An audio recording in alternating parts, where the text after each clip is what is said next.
हम यहाँ पर ट्रॉपिक ऑफ कैंसर के बारे में पढ़ने जा रहे हैं। तो ये ध्यान रखिएगा कि ये ट्रॉपिक ऑफ कैंसर कौन कौन से इलाके से गुजर रही है, इसका सवाल। दोस्तों, ये जो आपको लाइन दिखाई दे रही है ब्लैक, इसी के ऊपर मैं एक ब्लू लाइन को खींच रहा हूँ इस तरीके से। तो ये जो ब्लू लाइन आपको दिखाई दे रही है, इसके अंदर ये कौन कौन से स्टेट से होकर गुजरी है, इसके पीछे वाला भी आप देख लेंगे। तो ये कौन कौन से स्टेट्स से होकर गुजरती है, उसके ऊपर क्वेश्चन आपसे पूछा जाएगा। तो सबसे पहले ये एंटर करती है गुजरात से।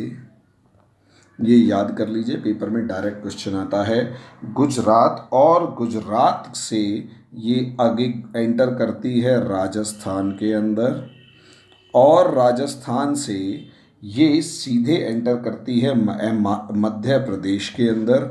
मध्य प्रदेश से आगे ये जाएगी छत्तीसगढ़ के अंदर।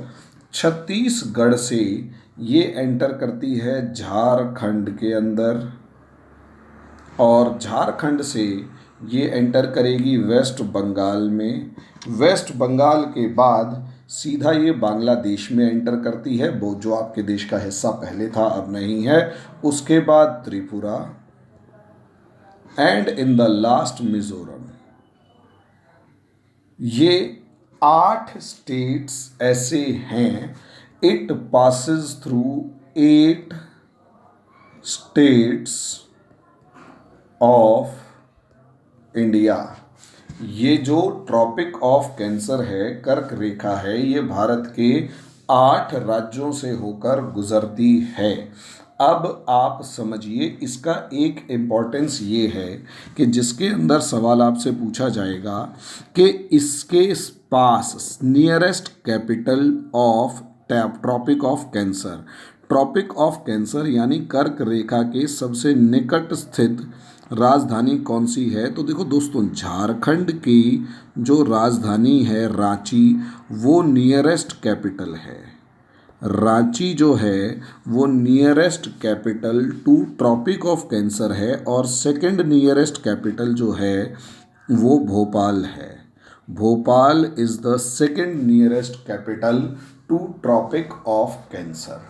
इस पर तीसरा सवाल ये आएगा कि कौन कौन सी जगहों या सिटी या राज्य पर सूरज 90 डिग्री पर चमकेगा। तो दोस्तों, इसके ऊपर एक सवाल ये बनता है कि ट्रॉपिक ऑफ कैंसर से नीचे जितने भी शहर आएंगे उन पर सन शाइन्स ओवरहेड, यानी उनके नीचे सूर्य जो है वो 90 डिग्री पर चमकेगा, और इससे ऊपर जितने भी शहर होंगे उनसे उनके सर पर सूरज कभी भी 90 डिग्री पर नहीं चमकेगा।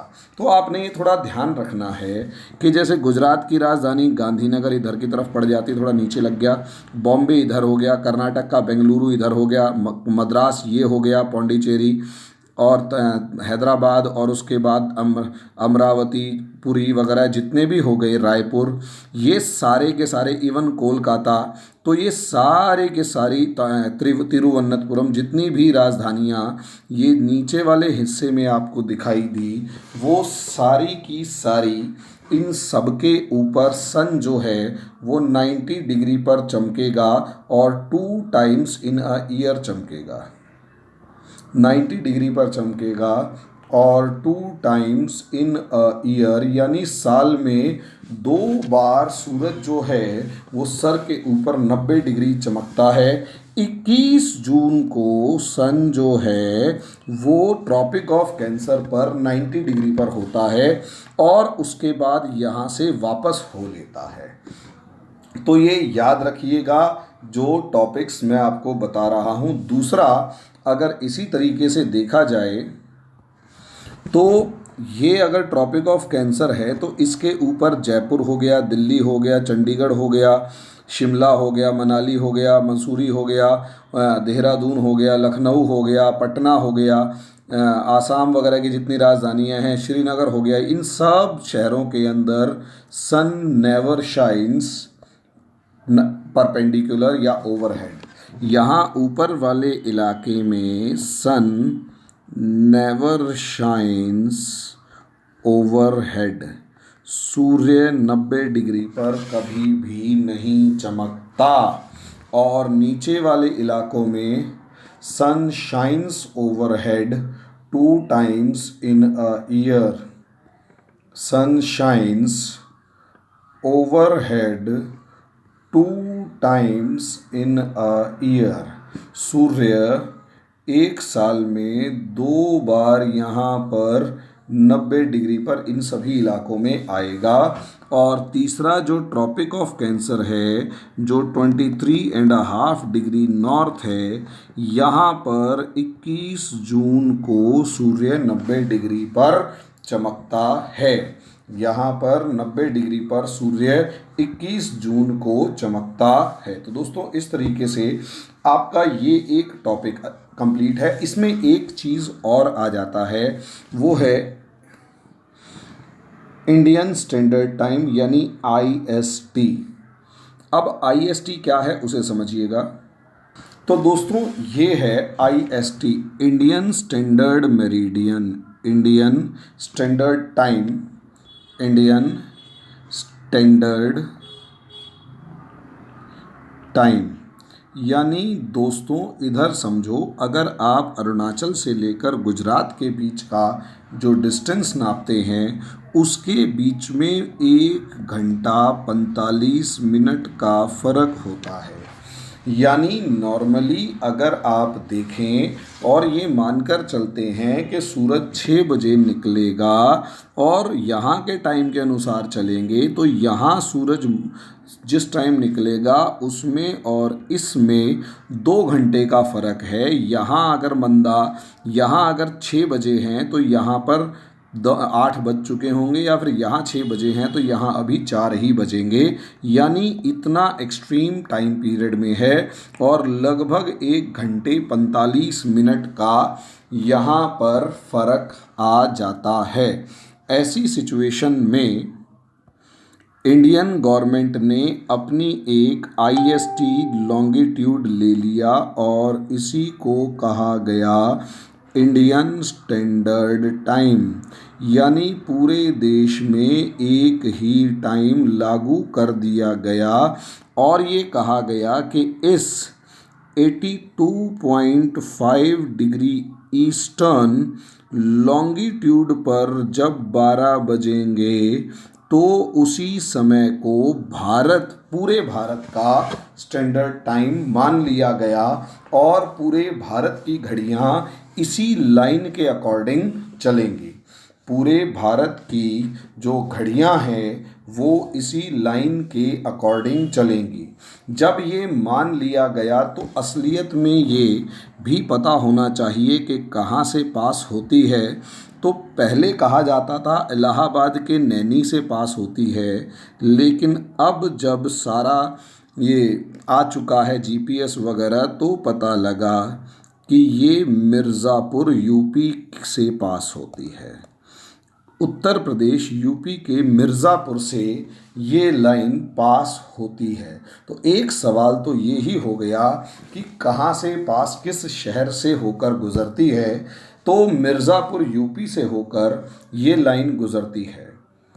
इसका दूसरा सवाल पूछा जाएगा कि ये जो लाइन है ये किस किस स्टेट से होकर गुज़रती है। ये जो लाइन है ये किस किस स्टेट से होकर गुज़रती है। तो आंसर ये है, ये UP से लेकर MP को टच करते हुए UP, फिर MP, मध्य प्रदेश को टच करते हुए फिर छत्तीसगढ़, फिर उड़ीसा एंड देन आंध्र प्रदेश से होकर जाती है। यानी ये 5 स्टेट्स ऑफ इंडिया को फॉलो करती है।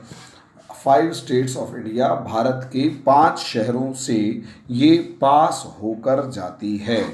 अब अगर इसका कंपैरिजन ग्रीनविच मीन टाइम या फिर GMT से किया जाए, यानी लंदन की घड़ी से किया जाए, जो पूरी दुनिया का समय जिसके अनुसार चलता है, तो ये 5.5 घंटे 5 hours 30 minutes ahead of Greenwich mean time है।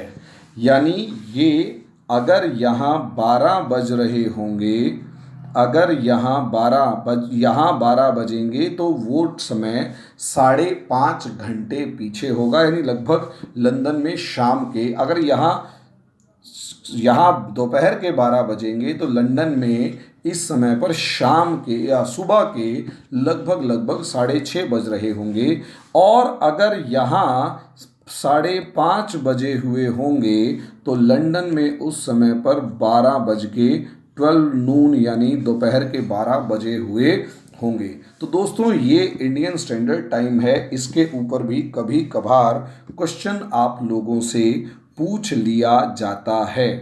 80 डिग्री 82 डिग्री 30 मिनट्स ईस्ट, या फिर जिसे 82.5 डिग्री ईस्ट कह दिया जाता है, दोनों सही है। तो दोस्तों इस तरीके से मैंने 2 छोटे छोटे टॉपिक्स आपको पढ़ाए हैं। अगले टॉपिक में अगली चीज़ों को क्लियर करेंगे, क्योंकि पीटी में यही जरा सी चीज़ें आप लोगों से पूछ ली जाती हैं और इसी में बच्चा अक्सर क्वेश्चन कई बार गलत करके आ जाता है। पीटी में सिर्फ ऐसे क्वेश्चन आते हैं ऐसा ज़रूरी नहीं है, काफ़ी ज़्यादा डेप्थ स्टडीज़ करनी पड़ती हैं। लेकिन दोस्तों मानो या ना मानो, छोटे छोटे सवाल ही आपको नंबर दिलवा जाते हैं और यही छोटे छोटे सवाल ही आपके सिलेक्शन को रुकवा जाते हैं। अभी के लिए इतना ही, धन्यवाद।